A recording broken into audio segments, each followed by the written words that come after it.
Hello everyone, कैसे हैं आप सभी। क्लास 11th की NCERT fundamental of physical geography का डिस्कशन कर रहे हैं और इसमें हम चैप्टर नंबर 10th को डिस्कस कर रहे थे। और इससे प्रीवियस सेशन में चैप्टर नंबर 10th में हमने एक तो वायुदाब के बारे में पढ़ा था, ठीक है, एयर प्रेशर के बारे में पढ़ा था। उसके बाद में हमने जो पवनों की दिशा है, गति है, उनको कौन कौन से बल है, force for example pressure gradient force के बारे में पढ़ा था, कोरियोलिस बल के बारे में पढ़ा था। उसी के प्रकार हमने जो फ्रिक्शनल फोर्स है, घर्षण बल है, उसके बारे में पढ़ा था। उसके बाद में हमने जो इम्पोर्टेंट टॉपिक डिस्कस किया था वो वायु राशियाँ और वाताग्र के बारे में डिस्कस किया था। और वायु राशि और वाताग्र के बारे में डिस्कस करने से पहले हमने स्थल समीर और समुद्री समीर के बारे में देखा था, पर्वत और घाटी समीर के बारे में देखा था। फिर हमने 3D डायग्राम के माध्यम से जो ट्राई सेलुलर मॉडल है, यानी जो हेडली सेल, फेरल सेल और पोलर सेल है, इनके बनने का प्रोसेस क्या है, ये सारी चीज़ें हमने डिटेल से डिस्कस की थी। ठीक है, तो मेक श्योर कि आप इस यूट्यूब चैनल को सब्सक्राइब कर लिया होगा, यदि नहीं किया तो कर दीजिए। आपके लिए इजी वे में जो 3D डायग्राम के माध्यम से जो चैप्टर है एनसीईआरटी के डिस्कस किए जा रहे हैं। और इससे प्रीवियस सेशन में हमने 11th क्लास की एनसीईआरटी भारत का भौतिक पर्यावरण उसको डिस्कस कर लिया। तो उसमें हमने फिजिकल लोकेशन के बारे में देखा, फिजियोग्राफी के बारे में देखा, ड्रेनेज के सिस्टम के बारे में देखा, क्लाइमेट के बारे में देखा, उसी प्रकार से सॉइल है, वेजिटेशन है, डिजास्टर मैनेजमेंट है, ये सारी चीज़ें पढ़ी थी। फिर हमने 12th क्लास की एनसीईआरटी पढ़ी थी, जिसमें हमने एक तो वर्ल्ड की एनसीईआरटी पढ़ी थी ह्यूमन ज्योग्राफी, और एक इंडिया की ह्यूमन ज्योग्राफी पढ़ी थी। तो इन दोनों बुकों में 12th क्लास की दोनों बुकों में हमने इंडिया और वर्ल्ड के पॉइंट ऑफ व्यू से पॉपुलेशन को देखा था। पॉपुलेशन के बाद में माइग्रेशन को देखा था, यानी प्रवास को देखा था। उसके बाद में हमने जो डेवलपमेंट रिपोर्ट है, HDR है, ह्यूमन डेवलपमेंट रिपोर्ट है, उसको पढ़ा था, उसके कंपोनेंट क्या है, प्रेजेंट टाइम में इंडिया की क्या पोजीशन है। उसके बाद में हमने इकोनॉमिक एक्टिविटीज़ के बारे में देखा था। उसी प्रकार से हमने जो ट्रांसपोर्ट एंड ट्रेड के बारे में देखा था, और जो मिनरल्स है, रिसोर्सेज है, इनके बारे में देखा था। ठीक है, तो इंडिया के पॉइंट ऑफ व्यू से भी हमने सारी चीज़ें डिटेल से डिस्कस की थी। जो मेटालिक नॉन मेटालिक मिनरल्स है, उनके बारे में देखा था। ठीक है, तो ये सारी चीज़ें डिटेल से डिस्कस की थी। ठीक है, तो मेक श्योर कि आप इस यूट्यूब चैनल को सब्सक्राइब कर लें, वीडियो को लाइक कीजिए, फ्रेंड्स के साथ में शेयर कीजिए। इजी एंड एफिशिएंट वे में आपके सामने एनसीईआरटी का प्रेजेंटेशन किया जा रहा है। ठीक है, तो चलिए, हमारा जो बचा पोर्शन है, तो जो चैप्टर नंबर 10th का पोर्शन बचा हुआ है, उसको कंप्लीट करने की कोशिश करेंगे आज। ठीक है, तो इससे प्रीवियस सेशन में हमने बहिरुष्ण कटिबंधीय चक्रवात यानी एक्स्ट्रा ट्रॉपिकल साइक्लोन के बारे में पढ़ा था। और हमने पढ़ा था कि वे चक्रवाती वायु प्रणालियां जो उष्ण कटिबंधीय क्षेत्र से दूर बनती है, जैसे मध्य और उच्च अक्षांशों में विकसित होती है, उन्हें बहिरुष्ण या शीतोष्ण कटिबंधीय चक्रवात कहते हैं। अब बेसिकली एक्स्ट्रा ट्रॉपिकल साइक्लोन का रियल नाम यही है, शीतोष्ण कटिबंधीय चक्रवात, लेकिन आपको क्या है, शब्दों के जाल में फंसाया जा रहा है। ठीक है, तो फंसना नहीं है। यानी एक्स्ट्रा ट्रॉपिकल का मतलब है कि जो ट्रॉपिकल रीजन से एक्स्ट्रा क्षेत्र में बनती है, उनको एक्स्ट्रा ट्रॉपिकल साइक्लोन या शीतोष्ण कटिबंधीय चक्रवात कहते हैं। सिंपल बात है। मध्य तथा उच्च अक्षांशों में जिन क्षेत्रों में ये गुजरते हैं, वहाँ मौसम संबंधी अवस्थाओं में अचानक तेजी से बदलाव आते हैं, यानी चेंजेज आता रहता है। ठीक है, अब यहाँ पे है कि बहिरुष्ण कटिबंधीय चक्रवात ध्रुवीय वाताग्रह के साथ साथ बनते हैं। आरंभ में वाताग्रह अचर होते हैं। उत्तरी गोलार्ध में वाताग्रह के दक्षिण में कोसन व उत्तर दिशा में ठंडी हवा प्रवाहित होती है। अब हमने प्रीवियस सेशन में जो वायु राशियां पढ़ी थी, उसमें अक्षर वायु राशि का भी पढ़ा था हमने। ठीक है, अब अक्षर वायु राशि क्या होती है। ठीक है, यहाँ पे दे रखा है कि अदिश वाताग्रह, जब वाताग्रह स्थिर हो जाए तो उन्हें अक्षर वाताग्रह कहते हैं। यानी पहले तो हमने ये फ्रंटोजेनेसिस के 4 प्रकार पढ़े थे, फिर 4 प्रकार के वाताग्रह पढ़े थे, शीत वाताग्रह, उष्ण वाताग्रह, अचर वाताग्रह और अधिविष्ट वाताग्रह। अब हमने पढ़ा था कि अधिविष्ट वाताग्रह यानी ये तो टाइप हो गए। जब वाताग्रह स्थिर हो जाए तो इन्हें अक्षाग्र वाताग्रह कहते हैं। स्थिर का मतलब है कि जो वायु राशियां हैं वो एक दूसरे से मेल नहीं खाती हो, या कोई नया क्लाइमेटिक या वेदर चेंजेस नहीं लाती, उनको हम अचर वाताग्रह कहते हैं। उत्तरी गोलार्ध में वाताग्रह के दक्षिण में कोसन तथा उत्तर दिशा में ठंडी हवा चलती है, यानी कोई वाताग्रह बना हुआ है। तो उत्तरी गोलार्ध में क्या सिचुएशन रहती है, उत्तरी गोलार्ध में वाताग्रह के दक्षिण में तो कोसन रहती है, यानी दक्षिण में कोसन सिचुएशन रहती है, और उत्तर में ठंडी रहती है, ठंडी रहती है। जब वाताग्रह के साथ वायुदाब कम हो जाता है तो कोसन वायु उत्तर दिशा की ओर तथा ठंडी वायु दक्षिण दिशा की ओर घड़ी की सुई के विपरीत दिशा में चक्रवातीय परिसंचरण करती है, यानी ठंडी वायु इस डायरेक्शन में आने लगती है। इस चक्रीय प्रवाह से बहिरुष्ण कटिबंधीय चक्रवात विकसित होते हैं, जिसमें एक उष्ण वाताग्रह तथा एक शीत वाताग्रह होते हैं। ठीक है, जैसे चित्र 10.9 में एक ऐसे ही विकसित चक्रवातीय दशा को दर्शाया गया है। ठीक है, अब यहाँ पे पहले पैराग्राफ को पढ़ते हैं तो अच्छे से समझ में आ जाएगा। इस चक्रवात को कोसन वायु क्षेत्र या कोसन खंड ठंडे अग्रभाग व पिछले शीत खंड के बीच में पाया जाता है। कोसन वायु आक्रामक रूप से ठंडी वायु के ऊपर चढ़ती है और उष्ण वाताग्रह के पहले भाग में स्तरी मेघ दिखाई देते हैं और वर्षा होती है। पीछे से आता शीत वाताग्रह उष्ण वाताग्रह को ऊपर धकेलता है, जिसे परिणाम स्वरूप शीत वाताग्रह के साथ में कपासी मेघ बनते हैं। पहले तो कौन से मेघ बनते हैं? पहले आक्रामक और स्तरी मेघ बनते हैं, ठीक है। उसके बाद में नेक्स्ट टाइम में कपासी मेघ बनते हैं। शीत वाताग्रह उष्ण वाताग्रह की अपेक्षा तीव्र गति से चलते हैं, यानी इंपॉर्टेंट है, शीत वाताग्रह उष्ण वाताग्रह की अपेक्षा तीव्र गति से चलते हैं। अंततः उष्ण वाताग्रह को पूरी तरह से ढक लेते हैं। कौन ढकते हैं? शीत वाताग्रह, यानी कोल्ड जो फ्रंट होते हैं वो वार्म जो फ्रंट होते हैं उनको ढक लेते हैं। ये क्वेश्चन वायु ऊपर उठती है और इसका भूतल से कोई संपर्क नहीं रहता है तथा अधिविष्ट वाताग्रह बनता है और धीरे धीरे चक्रवात क्षीण हो जाता है, ठीक है। अब शुरुआत में सिचुएशन यहाँ पे पोर्शन दिखाया हुआ है, ठीक है। अब हमने शुरुआत में पढ़ा था, यहाँ पे पढ़ा था, ठीक है, कि जब वाताग्रह के साथ वायुदाब कम होता है तो क्वेश्चन वाताग्रह उत्तर दिशा की ओर तथा ठंडी वायु दक्षिण दिशा की ओर घड़ी की सुई के विपरीत दिशा में चक्रवातीय परिसंचरण करती है, ठीक है। तो यहाँ पे दिखाया हुआ है, ठीक है, जैसे ये शीत वायु है, ठीक है, घड़ी के विपरीत दिशा की तरफ मूव कर रही है, ठीक है। उसी प्रकार से ये क्वेश्चन वायु है, ठीक है, और जो शीत वायु है, ठीक है, शीतल वायु है, इसको ऊपर उठा देती है, ठीक है। इसी प्रकार से यहाँ पे ये वाताग्रह बनता है, ठीक है। नेक्स्ट यहाँ पे शीतल वायु है, ठीक है, ये उष्ण वायु है, ठीक है। दूसरी सिचुएशन में हमने पढ़ा था कि शीतल वायु है जो उष्ण वायु को ऊपर धकेल देती है, ठीक है। अब जैसे ही उष्ण वायु ऊपर जाएगी तो यहाँ पे जो नीचे शीतल वायु का जो शीतल वायु वाला जो बेल्ट है, वायु राशि है, उसकी वजह से क्या है, हीटिंग के कॉन्ट्रैक्ट में आएगी, ठीक है, पास में आएगी, तो इस वजह से यहाँ पे वर्षा होगी, ठीक है। तो यहाँ पे डेंस रेनफॉल हो रहा है, ठीक है। उसी प्रकार से यहाँ पे जो तीसरी पोजीशन है, यहाँ पे जो पक्षाघात मेघ बनते हैं 9 किलोमीटर की ऊंचाई के आसपास, ठीक है।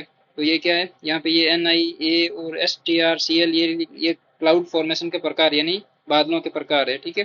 तो इसी प्रकार से निम्बस टाइप के क्लाउड बनते हैं, ठीक है।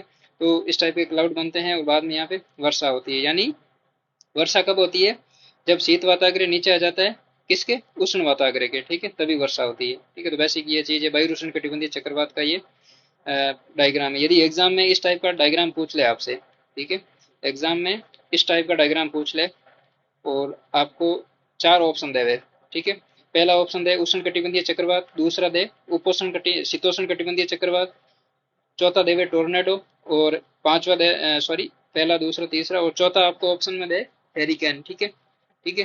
तो आपको ये ध्यान रखना है कि ये डायग्राम शीतोष्ण कटिबंधीय चक्रवात का है, ठीक है। स्पेशली इंपॉर्टेंट है एग्जाम के पॉइंट ऑफ व्यू से। एग्जाम में ऐसे डायग्राम देते हैं आपको, 100 में से 1-2 क्वेश्चन ऐसे आते हैं जिनमें डायग्राम रिप्रेजेंटेटिव होता है और उसमें आपको एग्जाम में पूछा जाता है कि ये किसको संदर्भित कर रहा है।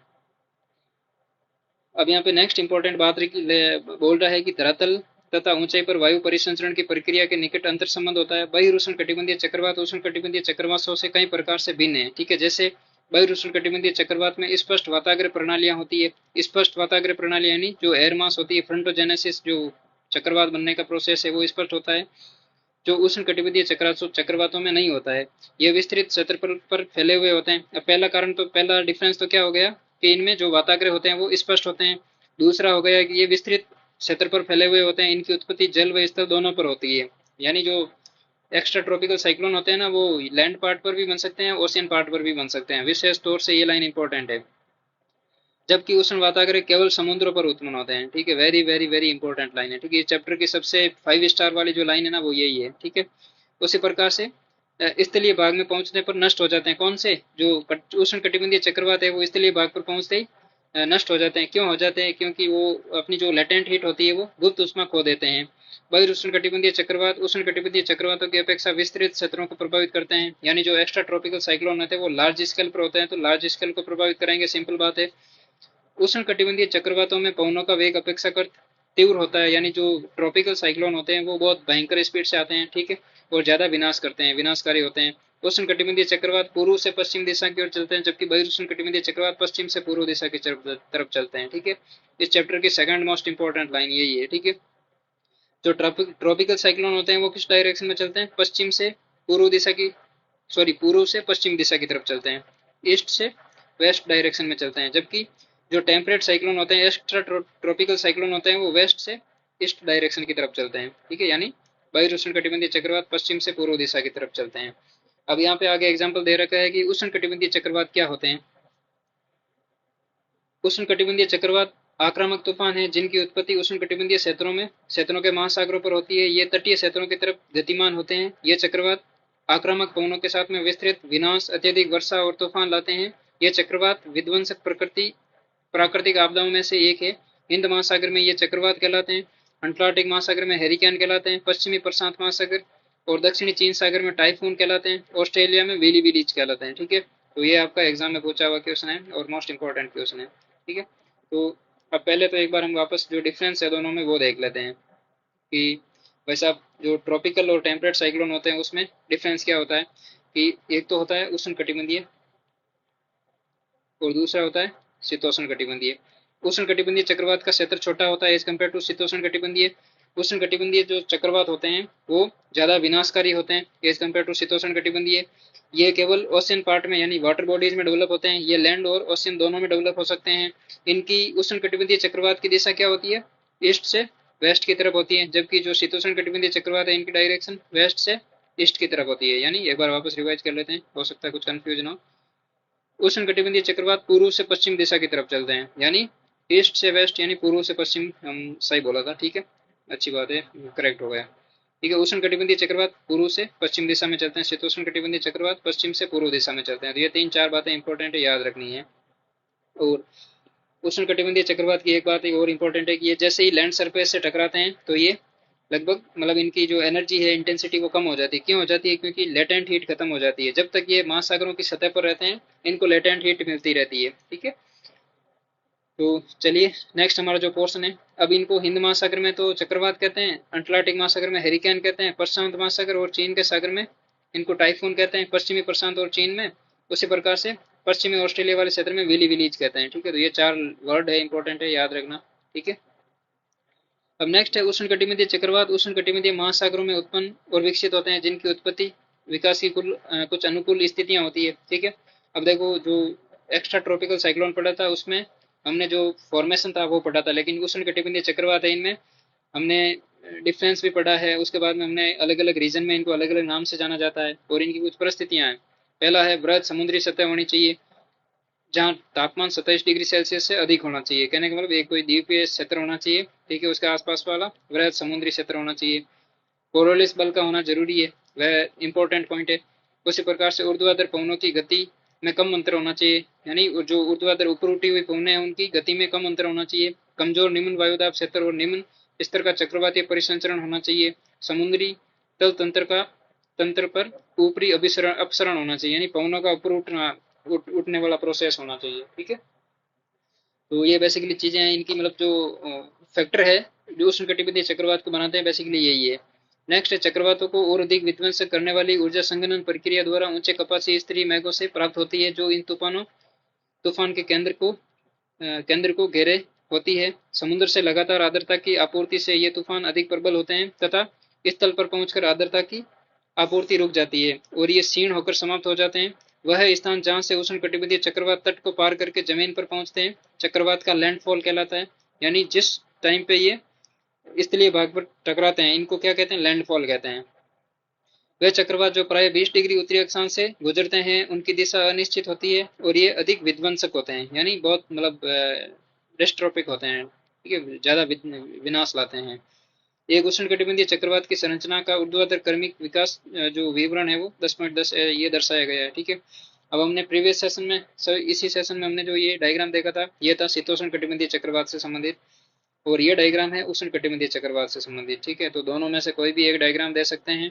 आपको पूछ लेंगे उष्ण है, शीतोष्ण है, हेरिकेन है, टाइफून है, क्या है। ठीक है, क्या बला है, तो आपको याद रखना है डायग्राम। ठीक है, अब यहाँ पे उष्ण कटिबंधीय चक्रवात में आंख वाला क्षेत्र होता है, वहां पे वायु का अवतलन होता है। ठीक है, वायु नीचे उतरती है और जो दीवार होती है यहाँ पे हवा ऊपर निकलती है। ठीक है, तो याद रखना कि जो आंख वाला क्षेत्र होता है ना यहाँ पे वातावरण शांत होता है। ठीक है, शांत वायु होती है। ठीक है, इस वाले रीजन में। ठीक है, तो ये याद रखना, वेरी वेरी इंपॉर्टेंट है।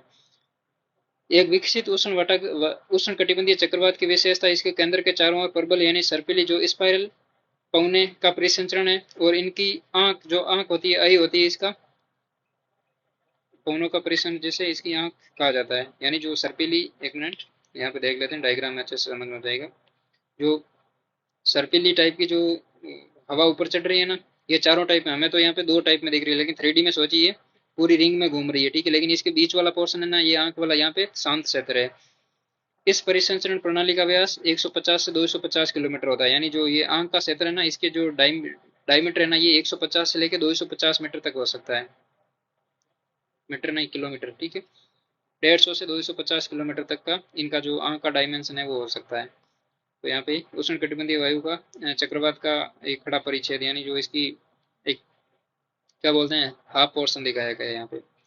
नेक्स्ट है इसका केंद्रीय अक्ष शांत क्षेत्र होता है, जहाँ पवनों का अवतलन होता है।